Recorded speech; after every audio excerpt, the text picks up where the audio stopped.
ಅಲ್ಲಿ ಯಾವುದು ರಂಗನೂ ಇಲ್ಲ, ಮತ್ತೊಂದು ಏನೂ ಇಲ್ಲ. ಅದೆಲ್ಲ ನಡೆದೈತಿ.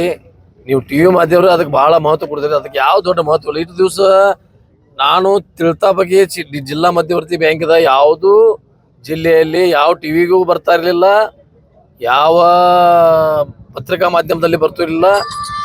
ಈಗ ಏನ್ ಜನ ಕೌಲು ಕೊಟ್ರಂದ್ರೆ ನಿಲ್ತೇವಿ, ಬ್ಯಾಡಂದ್ರೆ ಬಿಡ್ತೇವಿ. ಯಾಕೆ ಅದಕ್ಕೆ ಅಷ್ಟು ಮಹತ್ವ ಕೊಡ್ತಾ ಇದ್ದೀವ್ರಿ?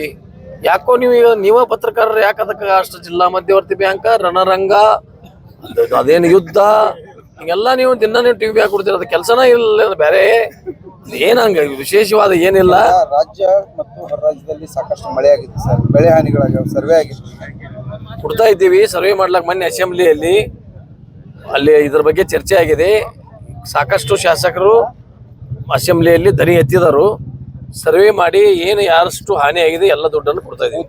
ಹೆಸರು ಸಾಕಷ್ಟು ಎಲ್ಲಾ ಕಡೆ ಸರ್ವೆ ಮಾಡಿ ಕೊಡ್ತೇವೆ. ವಿಳಂಬ ಆಯ್ತು ಸರ್, ಕೊಡ್ತೇವೆ. ಸರ್ವೆ ಆಗಿ ಒಂದು ಫೈನಲ್ ಮಾಡಿ ಈಗ ಇಲ್ಲಿ ಮಾತಾಡಿದ್ದೀನಿ ನಾನು. ಈಗಾಗಲೇ ನಮ್ಮ DSP ಸಾಹೇಬರು, PSI ಸಾಹೇಬರು ಎಲ್ಲ ಮಾತಾಡಿದ್ದೀನಿ.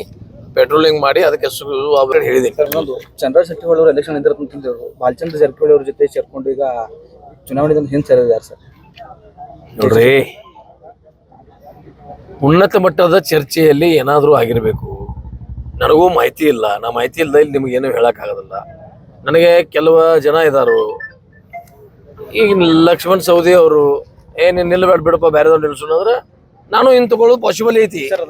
ಆಮೇಲೆ ನಮಗೂ ನಾಳೆ ಮುಖ್ಯಮಂತ್ರಿ ನೀ ಜಿಲ್ಲಾ ಮಧ್ಯವರ್ತಿ ಬ್ಯಾಂಕ್ ನಿಲ್ಬೇಡ ಮತ್ತೊಮ್ಮೆ ನಿಲ್ಸ್ತೇವೆ ಅಂದ್ರೆ ನಾವು ಅದಕ್ಕೆ ಹೈಕಮಾಂಡ್ದವ್ರ ಏನಾದರೂ ಹೇಳಿದ್ರೆ ಅದಕ್ಕೆ ಈಗ ಸತೀಶ್ ಜಾರಕಿಹೊಳಿ ನನಗೂ ಹೇಳ್ರಂದ್ರೆ ರಾಜು ನಾನು ನಿಲ್ಬೇಡ ಅಂದ್ರೆ ನಾನು ನಿಲ್ಲಂಗ. ನೀವು ಹೇಳಿದ ಬಳಿಕ ನನ್ನ ಗಮನಕ್ಕೆ ಬಂದೈತಿ.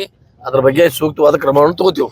ಕ್ಷಣ ಕ್ಷಣದ ಸುದ್ದಿಗಳಿಗಾಗಿ ಫ್ರೀಡಂ ಟಿವಿ ಸಬ್ಸ್ಕ್ರೈಬ್ ಮಾಡಿ, ಲೈಕ್ ಮಾಡಿ ಹಾಗೂ ಫಾಲೋ ಮಾಡಿ. ಹೊಸ ಸುದ್ದಿಗಳ ನೋಟಿಫಿಕೇಶನ್ಗಾಗಿ ಬೆಲ್ ಐಕಾನ್ ಮೇಲೆ ಕ್ಲಿಕ್ ಮಾಡಿ.